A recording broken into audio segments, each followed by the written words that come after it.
Merci na bande konyoso bozi opportunité to libaku ya kolanda ndeko na bino ndombasi azo présenter les bino émission o bozela ki pe boluka ki butu lokola mboyi na ba dérangement na bino bobenga ki pona koluka koyeba na koyamba bango mukolo nini vraiment lelo na yambeli bino dengunza. Merci na batutu bozo soutenir émission Loba Vérité toujours. Tozoloba toujours vérité, rien que la vérité. Vraiment, merci na mon boss Ramsès. Merci mingi na maman Flora Manzambi. Merci mingi na Hélène, la femme des boss. Merci mingi na bébé Goula congolaise. Moi, si kitoko, moi, moi, ya pembe nzamba kile yemoko.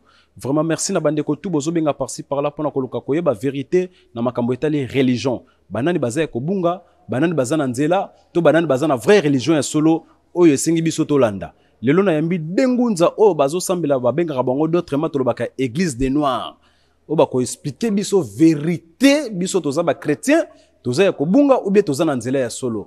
Merci ingénieur Gigi na ba effort tozo sala poto mona na toujours kitoko to bima malamu na kata télévision batutu bazolanda biso. Merci vraiment na bino bozala toujours connecté pe bozala branché na émission na bino Loba Vérité bozala toujours abonné makasi na RMS News TV bozala jamais déci ba surprise eza ebele. Ba surprise ya makasi bokozala toujours jamais déci. Velo lelo to liboso na bino pona ko présenter les bino bangunza oyo baza awa liboso na ngai bozomona bango pe bozolanda bango awa bako se présenter na bandi pa ya papa awa papa bonjour.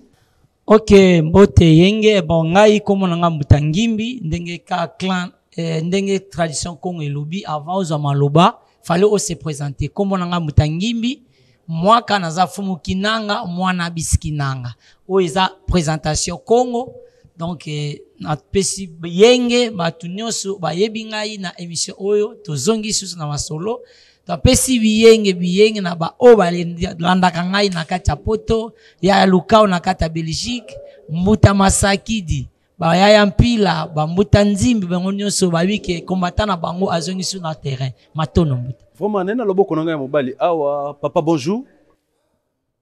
Yenge keno yenge mbuta ndombasi mononge na sangi wa vangadio fumwa ntamba kana mwana kosonvemba yenge keno mutatu kiamase wana iza ndenge biso to se présentaka na culture na biso. Je suis fier d'être au Congo donc voilà na se présenter na ndenge na biso to se présentaka voilà. Voilà, merci. C'est toute la première fois que vous émission Loba Vérité. J'espère que awa yambo to banda masolo na biso awa to jiraka. Nako bande pa na mbuta ngimbi ko tombola loboko na mobali likolo koloba. Je jure de dire la vérité, rien que la vérité. Ah wane komi si komi nde to bana ki Congo kimbangi kamino kan tato evo kan yangetita. Kadibe to mubu Congo. Katu boto kwa ngamomaza kumekimbangi tutanga vatarisa zulu yentoto sa vava kwa beti kutuloboni na vonti bwana siku kunati sikuko watu za bwana kwa utitwa kota makinu muma kadi bambuta sito bawo vowele kuvata bantu beti kina kulu kumusinge pedaka kina kulu kumusole mbomo vunze unzenza oba hivi kikongo lakini na ina plateau olobina ngate pana biso za na ikila po mutazo wa maluba wa fala katambe soki ndaye lundevu kile kingala kya mtu wa mkingala kikongi to mavova do vava tu izidi to yeka mde pona ko sos ko lubande vérité boliyebi ke bedeka aloba kaka vérité donc to ye awa poto pesa vérité na ba mukile mobimba o bazola na biso po bazonga na nzela voilà na ye awa nde to yeka ko loba rien que la vérité. OK. Merci papa na yepa na yo oko tombola loboko no ya mobali likolo koloba que je jure de dire la vérité rien que la vérité. Ah loboko mobali. OK, bon biso normalement to tsaka boyete pana biso nde za boye to lekele minu mune Congo kalunga walungila mbaboye bebio donc biso yango wana za serment o biso to tsaka donc ndefi donc o bino wenga soki nini na lingala za pasi lingala bobenga ngoni ndefi jure ko jure za nini la ndai ah soki ndai bon comprendre biso to za ba Congo te libangala te mais de bunda ka poto luka moyen to se communiquer na bino mais to ba mingi Congo peut-être na ba minoko o ya ba paya voilà donc na lapindai na loba vérité pour vérité kaka yango nde ezali vérité banda kala 500 ans to bokwami to botami na lukuta mais lelo to ye ko lobela bino vérité o bino boyeba te donc yango to lobi to loba kaka vérité oyo Bukongo memeli biso oyo Bundu dia Kongo memeli biso oyo ne mwanda nsemi amemi yango nde na suki wana. Voilà, merci vraiment batutu bazolanda biso par-ci par-là dans le monde entier. Na kosenga na bino tozo sa l'émission mona lingala po eza na facilité ya mututu aza na facilité ko kango. Alors toza na mingi ki kogote pourquoi po na kati na émission tozo sala batu mususu ba okaka ki kongote. Alors to meka faire ko aider bango ko faire expliquer bango na lingala facile hein. De to lobaka na lingala facile po mututu aza na facilité ya koyoka. Pour le baki kongo bozo beto même ngambo ezo lekezo côté zo bima malgré na mu kongo mais biso ba kongo ya capitale hein to botami na kati ya mboka te to botami na kati ya kin ezo lekanga na matoyi boy to meka ko expliquer ba téléspectateurs bazolanda biso mingi na lingala po ba comprendre makambo bino bozoloba. J'espère que boye liboso na ngai awa pona ko faire expliquer ba tutu bazolanda bino. Papa, au juré ko loba vérité rien que la vérité. Au juré ko loba vérité rien que la vérité. Ibon Sobobo. Ba tutu bazolanda biso papa, balingi bayeba vérité moko boye o eza kati na bino, bobimisa pena ba plan o bobomba. O eza na mabumu na bino, o bino boyebi na mitu na bino na connaissance na bino bo expliquer ngo biso, to yeba, toza ya ko bunga ou bien toza na nzela. Boko expliquer biso ngo. Alors première question na ngezali boye. Mbuta ngimbi na bandi pa na avant comme pas mbuta sangi. Bozo ba mbuta na kati na église. Pona nini église na bino bote ya biso makambo nzambe te, bote ya biso ka tozonga na nzela. Ah, nasi na bandeko bazolanda biso, se to lobi lingomba, assemblée oyo bino boluba na biso boluba bote ya biso makambo tata nzambe te, me bote ya biso ka tozonga na nzela. OK.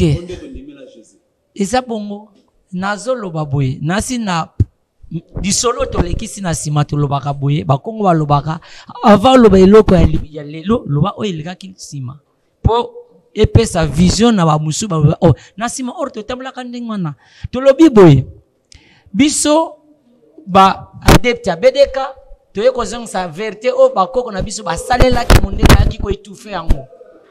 Par exemple lelo Bible ezoloba ke biso tout tobotama na Adam na Ève to banana wana par exemple. Monsieur totali bien avant Bible eya na 1482 est-ce que bamindele bakutaki batu be bakutaki batu te tokoloba ke bakutaki batu OK mais batu o bango mindele bakutaki na 1482 bamiyeba kiteke bautaki wapi po lelo munde ya kote biso bukile mobimba ndenge ndeka utiawa keno ceux qui obotama na Adam na Ève te donc Libik c'est zati. Oh, mais mon Dieu la va en 1480. Yo kaka, il y a une histoire. Royaume Kongwana et pendant qui depuis 3e siècle, voilà mon Dieu le kuta écouté. 3e siècle, je manque 3e siècle, Royaume Kongwana. C'est comme on irait à 1482, donc 500 ans, ce qui 700 ans, 7 siècles, mon Dieu la zarabate. Batu ba vivaka durant 7 siècles. Mais pas histoire na bangote, na nazoko sa moninga, na nazo yepoke o azoko sangai. Donc BDK ye na solo o ba professeur bela ba université bazana ngote na mutu. C'est pour cela biso to ye andinde kwa lobi ke to katandai, to yende kaka pona ko loba vérité, rien que la vérité. To te ya kabunzambe, pour raison. Na kati ya histoire ceux qui le tozoyoka habana Israël balongwaki na Israël bakino sala 400 ans en Égypte eza histoire mais mélanger na message spirituel na kati lelo pe biso toza na histoire charnelle toko raconter que no bamindele bakolonizaki biso boye na boye mais toza pe na histoire o eza que message spirituel ba envoyer tata nzambe atina na kati ya nation Congo o batikela bango mais message on ezaki de bouche à l'oreille mais le col ezaki prévu que na liboso il y aura un instructeur aya ko codifier Moïse asalaka na peuple Israël et l'histoire est là. Oh, lelo grand maître de Mondantseng aye kodango na livre oyo grand maître de Mondantseng wapi ne Mondantseng grand maître de la sagesse Congo le fondateur de le BDK en RDC.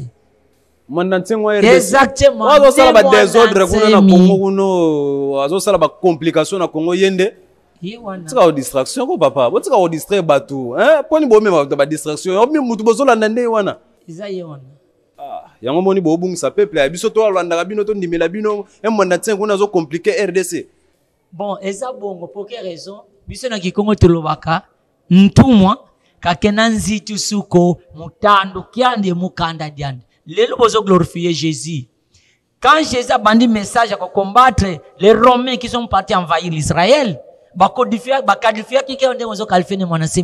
mais pour ton information, je crois que tu n'es pas informé, le 14 janvier de cette année ici, le ministre, je crois, de défense, il y a RDC, total yango, abi grand maître, nos honneurs, honoré yo parce que, toko honoré yo te, ce que vous avez sous-souté. Mais to tangi yo, to landi yo, to mono za mutu avale, ndenge Tshisekedi, jazaraki soute melelo, bande kona biso, banankazi na biso, ba reconnaître l'élite ya noko na bango, ba ke pese ye diplôme ya mérite.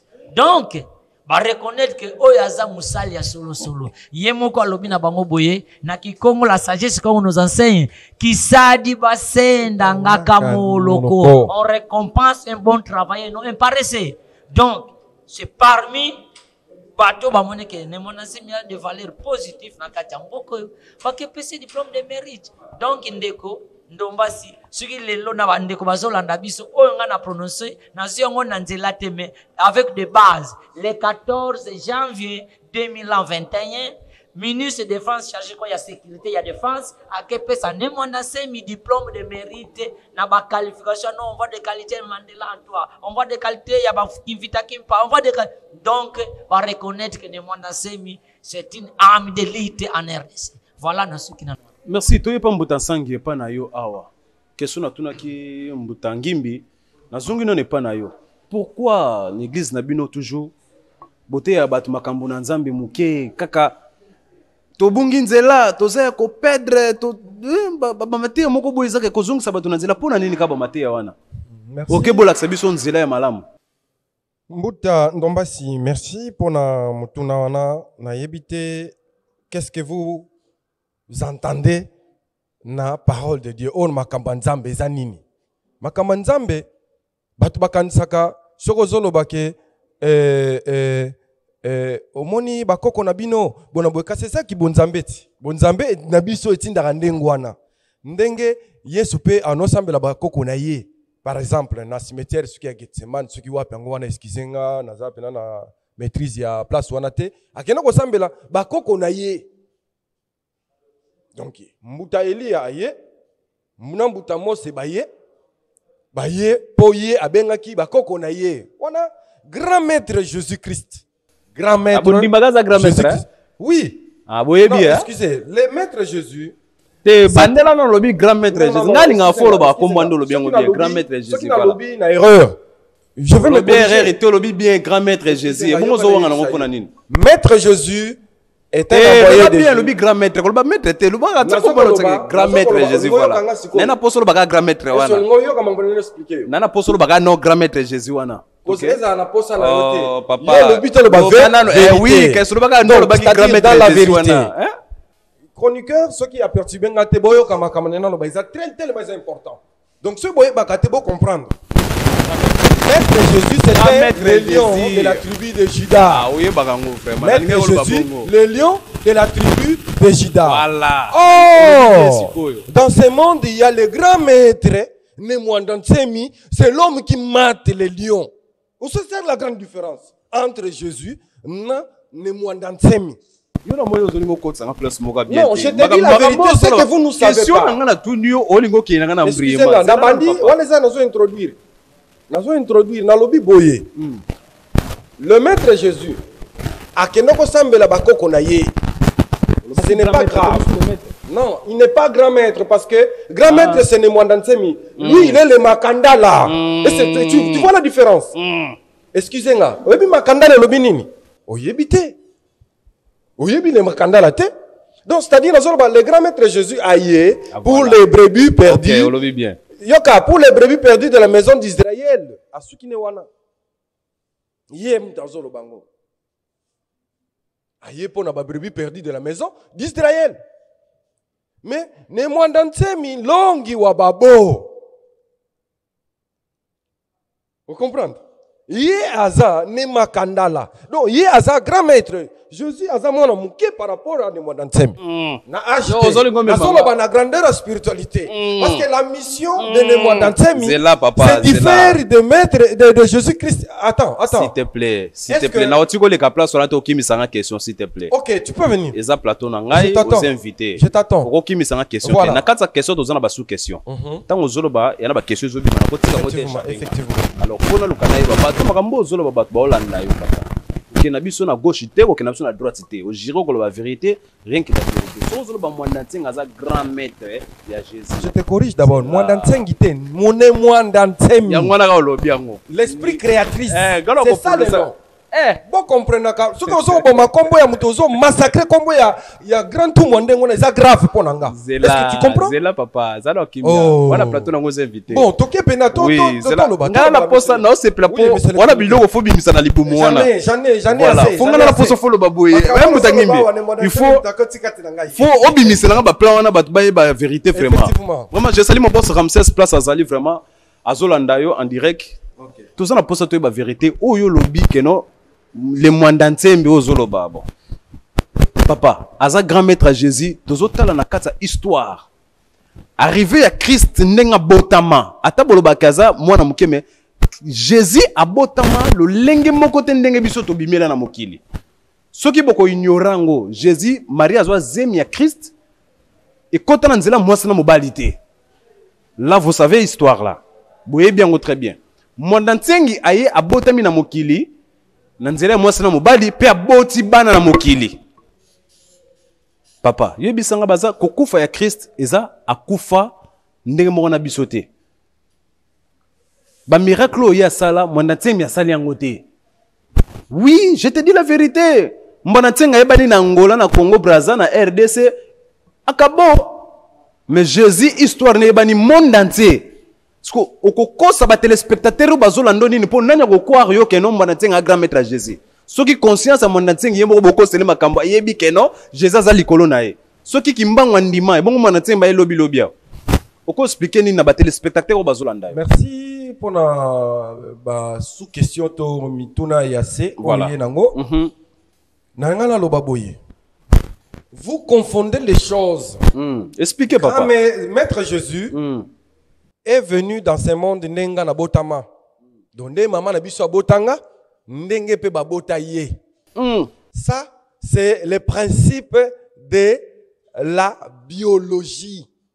Donc c'est-à-dire moi si akola excusez-moi mon papa akosangana na mama po mama azwa lukau bino benga zemi mama azwa lukau donc Dieu n'est pas imbécile. Hein? Excusez-moi na lobango Dieu po bino lobaka Dieu ndenge bo mesana menga lobaka mfumu nzambi ke nazo wako yem pesa ba principe na ye ke muntu papa akosangana na mama amemi lukau zemi bongo mwana abotami. Donc biloko ndenge bozongo bolakisa que maître Jésus aya différent na bato mususu, il n'est pas le seul. Grand Jésus-Christ, excusez, maître Jésus n'est pas la première personne oyo bino bozoko lobalelo que le seul fils de Dieu. Non, il n'est pas le seul, il n'est pas le premier d'ailleurs. Il est le 11e. Toi tu ne sais pas, tu ne connais pas Shiva? Oui, il existait. Oui, habité. Le problème est ça. Vous êtes limité dans la Bible. Nous ne sommes pas limités. Le problème, c'est quoi? Tozolo bela mutu onde a cartona pas ça comme monde entier balobela. C'est ça. Voilà. Ozo tanga ba kombo na basala kombo. Ba yebani na monde. Non, le problème c'est ça. Donc moi je suis sangi wa vangadio. Nkongo akola na ye. Pour ko désaliéner bino ba o boza aliéné. J'étais là dans la formation bino bozali ya christianisme. Nous sommes nés là-bas. Mais lelo nous avons changé le niveau. Donc c'est-à-dire je ne suis plus croyant dans un monde limité. Allez-y comprendre, je ne suis plus monde limité. Moupakano c'est quoi? Explique-moi Moupakano c'est quoi? C'est de n'importe quoi. Ah, yeah. C'est de n'importe quoi. Parce que Jésus-Christ Il est le seul, il s'est limité. C'est lui qui s'est limité. Et là-bas qui dit non, je ne suis venu que pour les brebis perdues de la maison d'Israël. Alors si tous moi verset biblique moko boye na la Sabino, Jésus azalaki nan dans la Bible. Natanga simbi makongo te, parce que ça c'est la livre de vie, livre universel. La Bible ne parle que des Israélites. Ne parle pas de moi. La Bible ne parle pas de Ndombasi. Non plus de Mbutamasampu. La Bible ne parle pas de Mbutabasilwa. C'est Makongo qui nous parle de nous tous. Et la Bible est l'ensemble des amalgames. La Bible est quelques vérités. Tokende. Na yeb sabino sikoyo le lukuta ya bino bato ya Bible. Totanga mke awa na excusez-moi. Voilà. Tokena Marc awa, Marc 12 28 30. Balbi un des scribes qui les avait entendus discuter, sachant que Jésus avait bien répondu aux Sadducéens, s'approcha et lui demanda quel est le premier de tous les commandements? Jésus répondit, voici le premier. Écoutez Israël, le Seigneur notre Dieu est l'unique Seigneur. Et tu aimeras ton Seigneur de tout ton cœur. Voilà. Donc Jésus, quand vous dites que Seigneur, Jésus, il n'est pas Seigneur. C'est lui qui le dit. Marc 12, 28 à 30. Écoutez-moi, peuple de Dieu. Nous sommes là pour donner la vérité, pour effacer l'obscurité, pour vous mettre dans l'éclairage. Est-ce qu'il y a une réponse à Malam Tomabe? Toujours continuer, ok? Mbutangimbi, bato basolanda na yo bazana posa ba découvrir vérité pe ba vérité moko boye. Mbutangimbi, expliquez-nous biso malamu. Ndenge ba pasteur basalaka ba miracle na kati na ba église. OK, mutakwei tahena ba problème na ye, basale délivrance, abiki azupe kimia kepe atatoli apesi témoignage nzamba basale linga. Pona bino, ezalaka mabeto ezalaka malamu. Ok, matondo, merci. Biso tolobaka boye, PV atata nzambi salanga mufulu biabio. L'esprit de Dieu travaille partout. Biso na kikongo tolobaka, moyimbwa, molenda tuka bilongo. Ezana bandeko ebele sont des chrétiens. Croyant que makambo bango basala que c'est Jésus qui les réincarne. Non, c'est l'un des esprits de nos ancêtres qui travaillent parce que ces gens-là, mais ce sont des ignorants. Lélo, par exemple, BDK, par exemple, moi qui vous parle, j'ai quitté l'enseignement christianisme depuis 1997 jusqu'à aujourd'hui. Ni Nandoto, Nalobagate, Yeso, à David, non. Lélo, obligé de ça. Je crois, ce qui me suit, permettez-nous,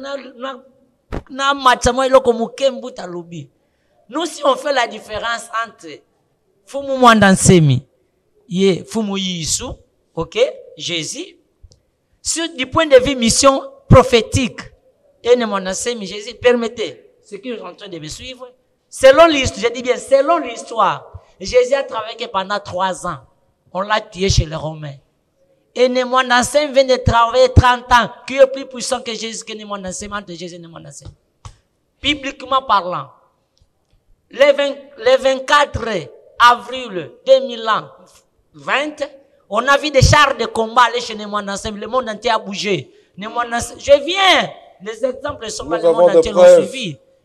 Nemonassem est là sain et sauf. On l'a poignardé, on a utilisé des armes à feu. Sain et sauf, sans effet. Nemonassem est là. Jésus avec 3 clous au poteau. Ah, mais Jésus, mon père, pourquoi as-tu abandonné? Donc Jésus c'est un père, ce n'est pas un grand initié. Tout initié Congo n'a jamais eu peur de la mort. Je dis bien, tout initié Congo n'a jamais eu peur de la mort. Donc, Jésus a manqué la maîtrise devant la mort. Oh, je le répète, tous les initiés Congo qui luttent pour la libération de leur peuple n'ont jamais craint la mort. Fumukima, on n'a pas craint la mort, on l'a mis dans le fil de 200 litres de acide caustique, il est sauvé. Il est sorti sain et sauf. Alors, quel genre de miracle vous voulez que les initiés Congo puissent vous démontrer? Mais tout le monde a su que non, mon anting kobota manaïne Jésus différent.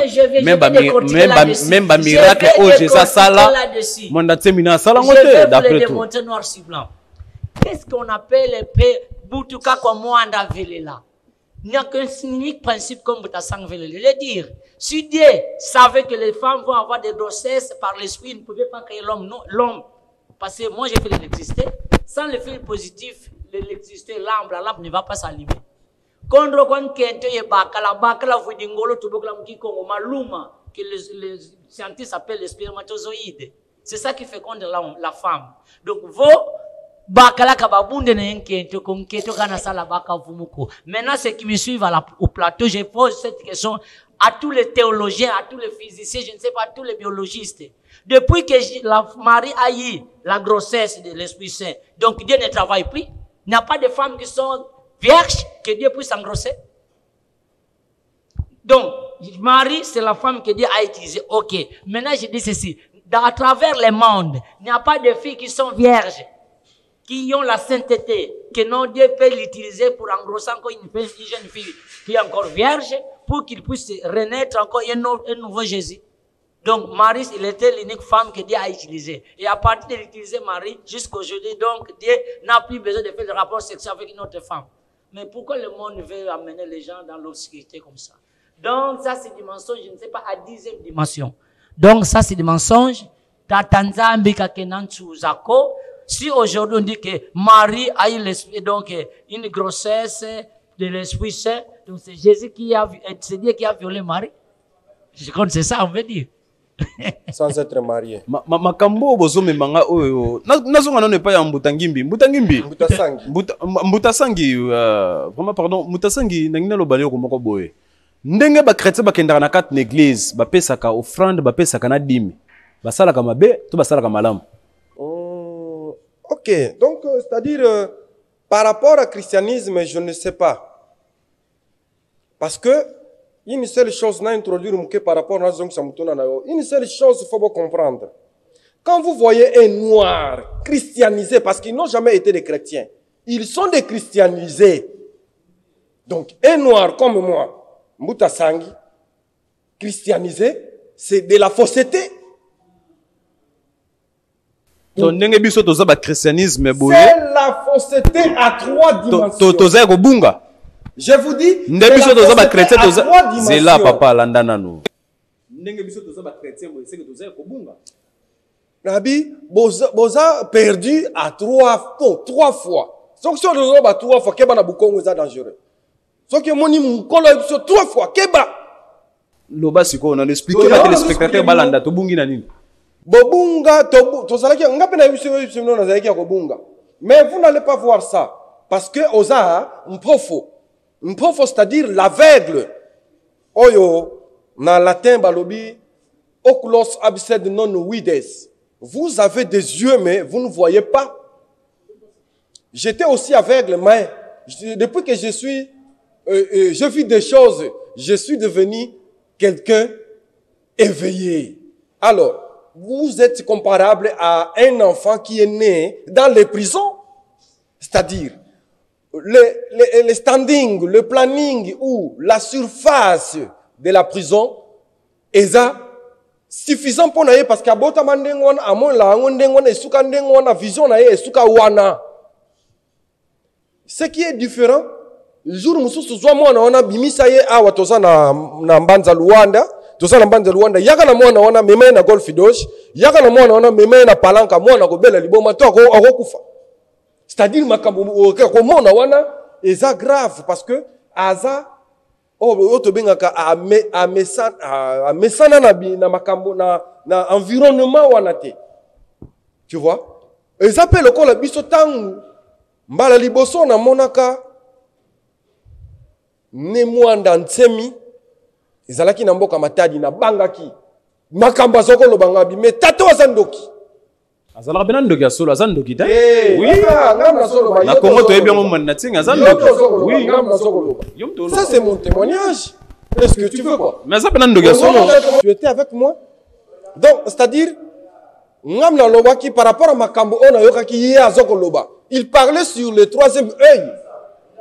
Hein? Est-ce que Mbutandombasi yo yebiango to bato bazolanda biso ba yebi ke bazala 3 miso. Personne ne le sait. Parce que, besoin d'enseignement, la Bible est comme ça, non? Mais je te dis la vérité. Mais tu vendis dans la Bible, durant 500 ans, qu'est-ce que nous avons fait?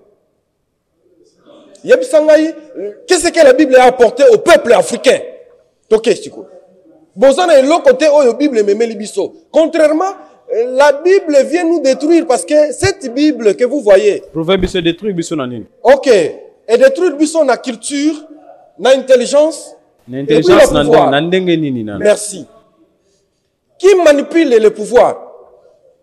C'est la religion. Ce sont ces églises que vous appelez les églises de sommeil. Les catholiques, ils sont là. D'ailleurs, catholique était l'église collaboratrice. D'ailleurs, ça jouait le rôle. Il y a Aner, il y a Dini qui n'a pas pays n'abisso. Quand vous allez, vous faites une confession dans l'église et pas à Sango. Après quelque temps, vous allez voir que l'État est au Kangayo parce qu'il travaillait en connivence pour maltraiter le peuple noir. Vous ne savez pas ça?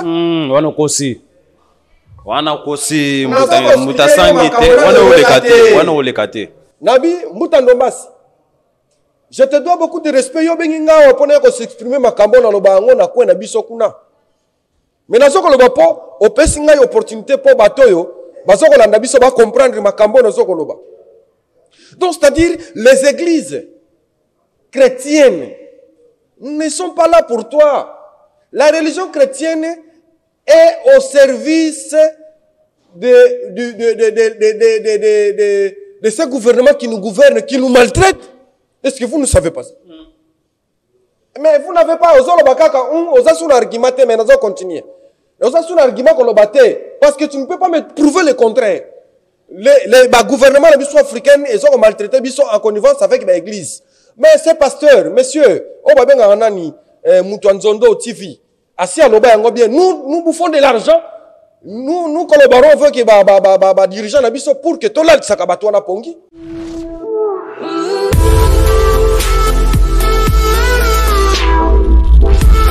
Voilà, donc, c'est-à-dire, ma bonza nengo tuna ngai ma bonza izanango o biso benga ongi onzokolo do, c'est-à-dire ezapo esala misala na kata lingomba.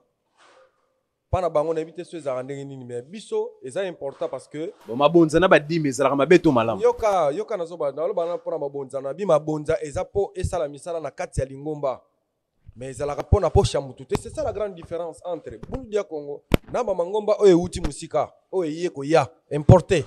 Donc c'est-à-dire Bundu dia Congo tango moni batu bazui mabonza po esala kaka misala po esala s'appelle peuple ya kati ya lingomba wana ozomona. Mais grande différence c'est ça ni bango to bazoma bonza wana eza c'est le pasteur qui gère ye ba futa o pasteur faut futele ndako ça la botu ça wani na côté ya dimi eza nango simple biso na Bundu dia Congo 3 mois kaka et kotaka na lingomba le 9 autres mois et ça po et que o pesa ce qui est pas nini ko pesa batu o tamso zo souffrir tamso bona boy o bino bateka bino teke dimi faut pasteur on lia kango a liango azokoma na ndako na mbongo yo biuzalaka na pasi. Non, ça on est ça, une loi biso pas na biso et ça banda boko na biso. Donc peut-être bango peut bazwa ki en Égypte. Pour bango batangela na Égypte. Peut-être bazwa en Égypte tant biso nzambe a inspiré mukonzi o esenga ki azwa pesa makambo na pas peuple de Dieu. Donc en bref, dans la loba na question yango wana. Même Mbuta Sangi, tout le monde a l'église de revers a bien construit par rapport à l'église de Boudia Congo, Bozaka Bataba Manzanza, Bozé, l'église Moboka, donc il y a la marque de l'église Nabino, et ça convenable que temple est à la marque. Pour nani Karaboza, l'église Mobanzanza bien construite, Karabongo Bongo, donc modèle Mobo est pena convenable pour na grand homme. Pourquoi? Donc la convenabilité au Yongo Lobana et ça c'est les moyens, la possibilité, c'est-à-dire ceux qui montent dans le matériel et mais yebango mantanza oyo mona kala Bundu dia Congo et si ka musala ko salema o ezoko des peuples wana o ozomona bango baza bien, c'est-à-dire biso toza beaucoup plus na sacrifice ozomona bango tango bazwaka bambongo tongi place parce que le pango eza ya pasteur. Hey, botuna bango botuna ba bino bandimi bolanda biso Zela, na église de sommeil, hein? Généralement, église de sommeil, ko bota na ba année 90. Ozoland. Botu na bango, bino bandimi bokena ba église, botu na ka, lupango ezana komba pasteur. Quand le pasteur n'est plus là, c'est son fils. Bon, c'est là siko. Ce que na tuno question ko chapenga question tembo tasangi. Ndengo bigeza ba pasteur, c'est que ba kimbango pende bazana besika ne zala ya simo kimbango ya yemoko. Simo kimbango nani wana? Oh, Simo Kimbangu bala nzambe prophète na biso bato. Non, biso prophète na biso zaka mfumu Kimbangu. Simo Kimbangu, c'est l'occidentisme, hein? Ozolanda biloko wana yango moni, oh l'église de Jésus-Christ par son envoyé Simo Kimbangu. Non, c'est la fausseté. C'est la fausseté. Mfumu Kimbangu, mfumu Yesu, mfumu yemfumu, nganga yenganga. Donc si on dit que l'église na bango wana ndezala ya minene bongo sezala ya. Non, c'est la fausseté. Dans le Bible, makambo wana ndenge ozomona bango wana baza na connivence na ba colonisateur yango moni ba église wana be bazala baptisé ndenge wana l'église de Jésus-Christ par son envoyé Simo Kimbangu. C'est Yesu kotinda Kimbangu. Est-ce que vraiment vous comprenez les choses? Hein? Donc gouverneur a Wambu atindi ne gouverneur ya Zaïre. Non, écoute wapi. Dans le baki mfumu yemfumu nganga yenganga. Donc c'est ça la grande différence. Donc église kimbangiste soko moni kaka bouddhisme kimbangisme, christianisme, donc il y a un monde qui sémisme, c'est ça la grande différence. Donc on a bien rapport à faire souffrir le peuple de Dieu. Ici. Voilà, merci Mbuta Sangi, vraiment. Nous arrivons presque à la fin de notre émission. Dans la dernière question, au ingénieur Guigui Lobaki na tuna bino yamboto clôturer émission na biso. Vraiment bazolanda yo Mbuta Ngimbi et pas ya maman bébé la congolaise Mosa Pembe Mosmo kitoko azana kata Liège azolanda biso na minute yo.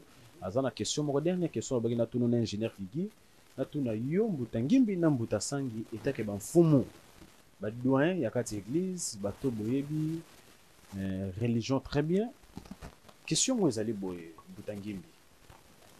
Bible lobi na biso que Jésus lobi je suis le chemin la vérité et la vie. Vrai ou faux?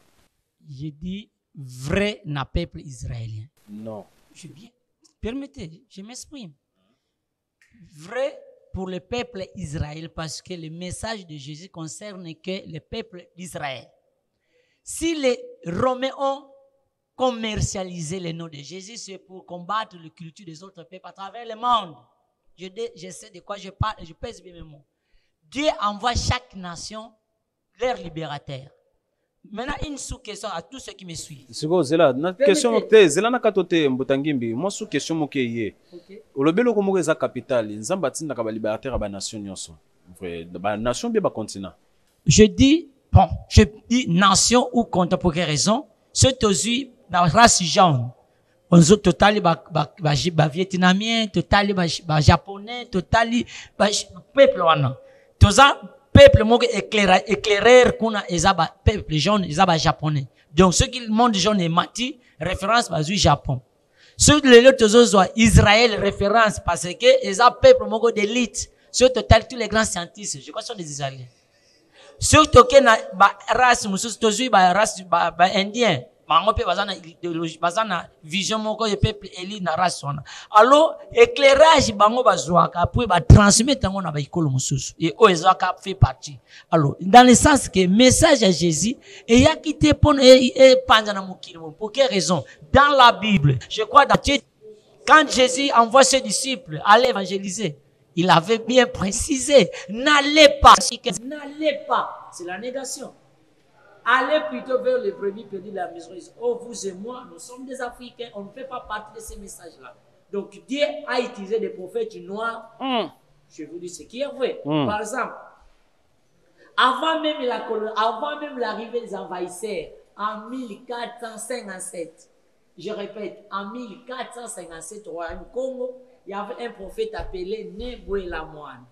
1457, Neboué Lamoine va prophétiser l'arrivée des envahisseurs qui sont les Blancs, à l'époque de roi Nzingankou.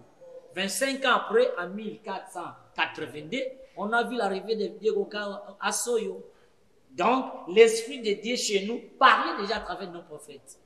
Mais à cette époque, ils avaient désobéi comme aujourd'hui. Vous êtes en train de désobéir le message de nous pour l'ère du verso. Mais pour aller un peu plus loin, je vais donner un message prophétique qui date de l'Égypte jusqu'à notre époque. Et ce message, ça se trouve dans notre livre sacré appelé Makongo. Je vais tirer ça dans le livre d'Ekinchen qui veut dire la création. Dans le chapitre 92, je vais prendre seulement verset 36 jusqu'à 38. Je vais lire en quelconque et puis je vais interpréter.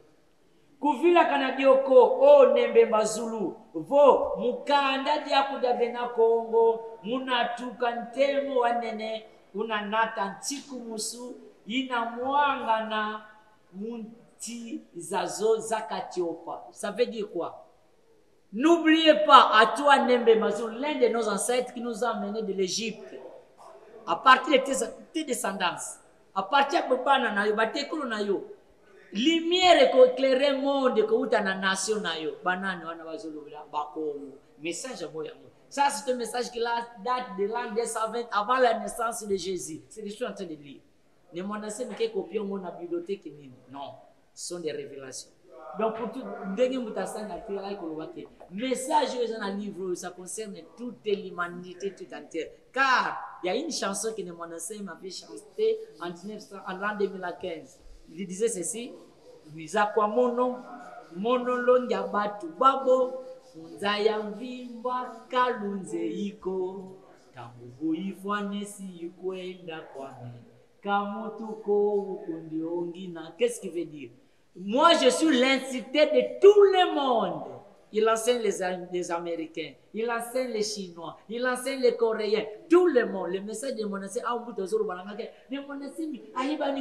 c'est vous qui êtes ignorant du message de mon enseigne. Le message de mon enseigne est que dans les 4 coins du monde, à travers les 5 continents, ok, écoute le message de mon enseigne. Ok, dans les États-Unis, tu irais trouver des écrits de mon enseigne. C'est là. Est-ce que les Chinois vont être monde entier? Pour votre information, Vladimir Poutine a envoyé des émissaires. Malade des ana Congo, awa, malade des ana monde entier, coronavirus, les autres tapés, parce que là, nous mbutangimbi. Malade des autres tapés, Congo, Angola, le monde entier, disons. Monde entier, malobinin. Ok, monde entier, malobinin. Bazo koufa par-ci, par-là. Vous êtes devant un. Toujours ça, la TV, un jeune qui a déjà temps. Il y a une personne qui est bien posée. Avant l'arrestation de Nemonassem, il a dit ceci: les ancêtres. D'abord, qu'est-ce qu'il a dit? Les médecins du ciel.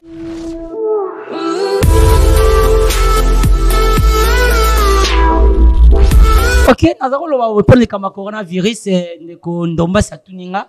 Nemonassem disait ceci avant qu'il soit arrêté: le médecin du ciel ne peut pas permettre que ce petit virus vienne circuler là où il est.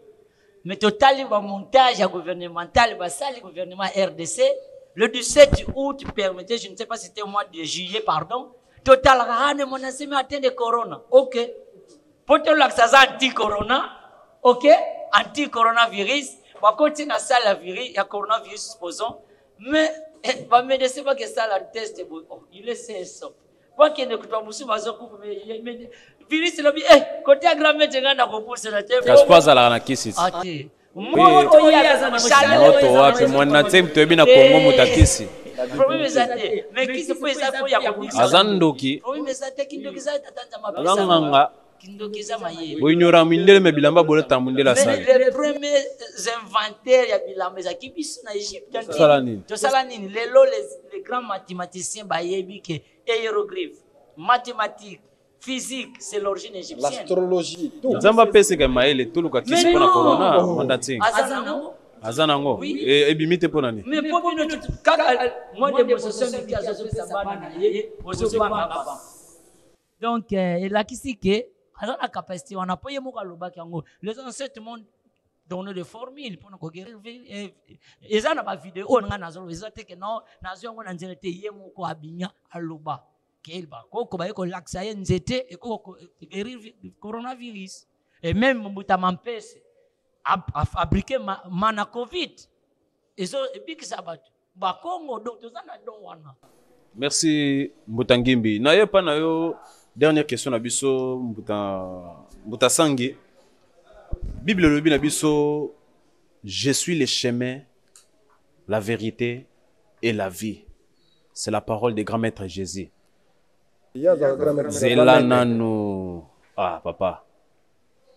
Grand maître Jésus lobi, je suis le chemin, la vérité, la vie. Bino moko boyebi ba musulman pe ba confirmango. Aza grand maître Jésus. Yebisa biso. Vrai ou faux, il est la chemin, la vérité, la vie. Merci.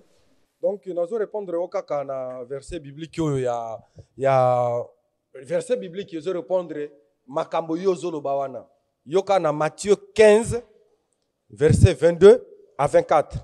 Et voici une femme cananéenne qui venait de ces contrées, lui cria: aie pitié de moi, fils de David.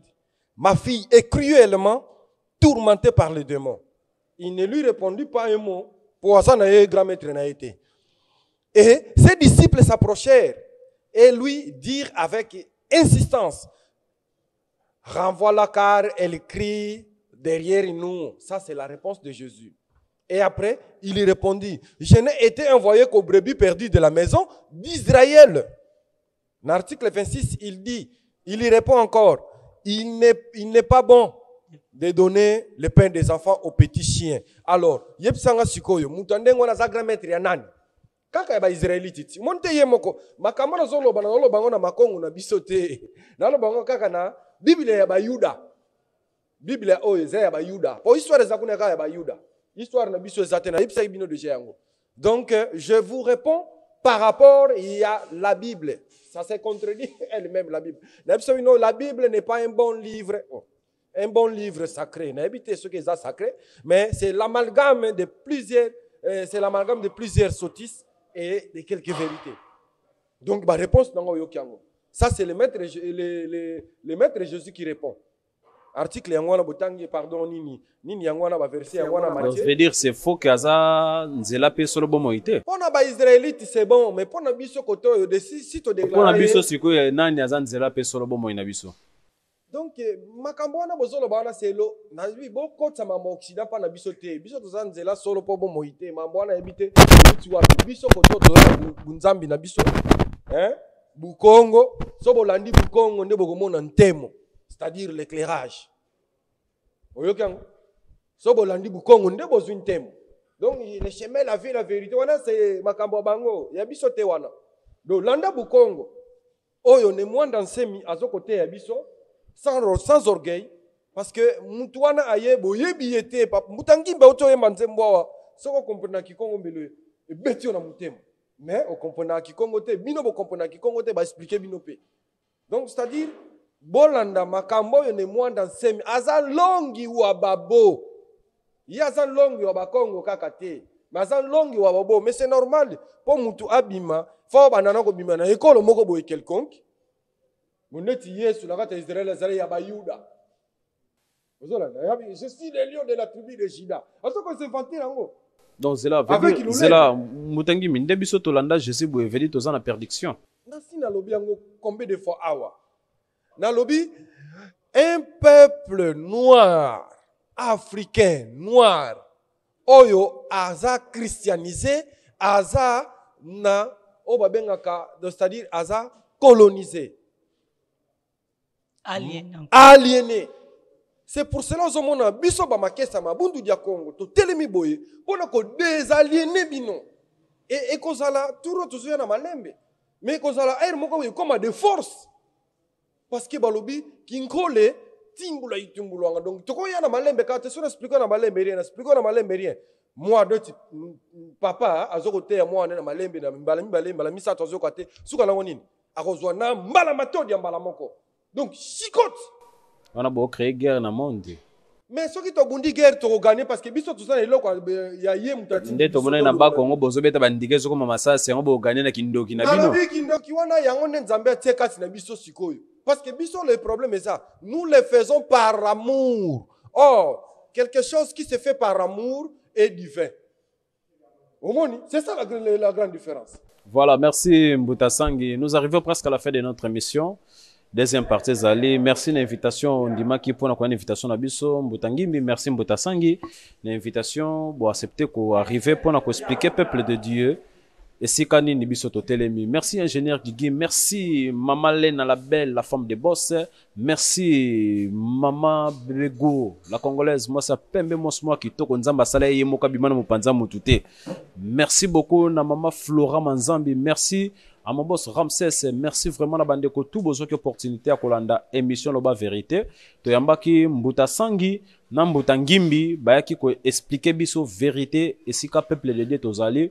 Boyoki ndenge ba s'exprimer à la prochaine fois toko yamba bango ba ko expliquer biso sur vérité vraiment to mona ki awa Mbuta Ngimbi ayaki na livre sacré na bango babengi Makongo.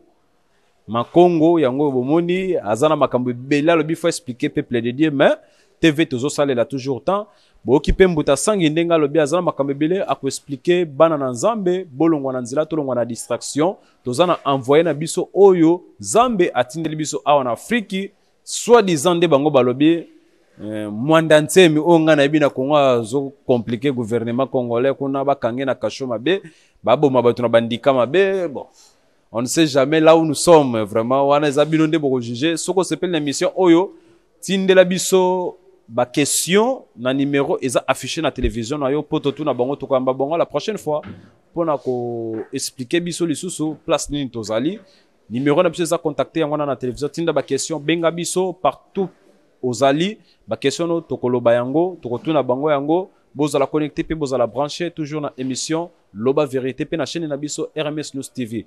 Merci ingénieur Guigui, merci à mon boss Ramsès Mobile Moria Lox, merci na bébé Goula congolaise moi c'est Pembe, merci na maman Flora Manzambi, merci na maman Ishaluma. Merci vraiment botika la mala muna ko suki sana lycée moko ko négliger mbolo côté pour monie muke, o pesi nzoko valeur pour monie munene. Kasi mbolo ko zo négliger akima mingi ayebi zamba trop koleka nzoko moni munene. Merci botika la mala.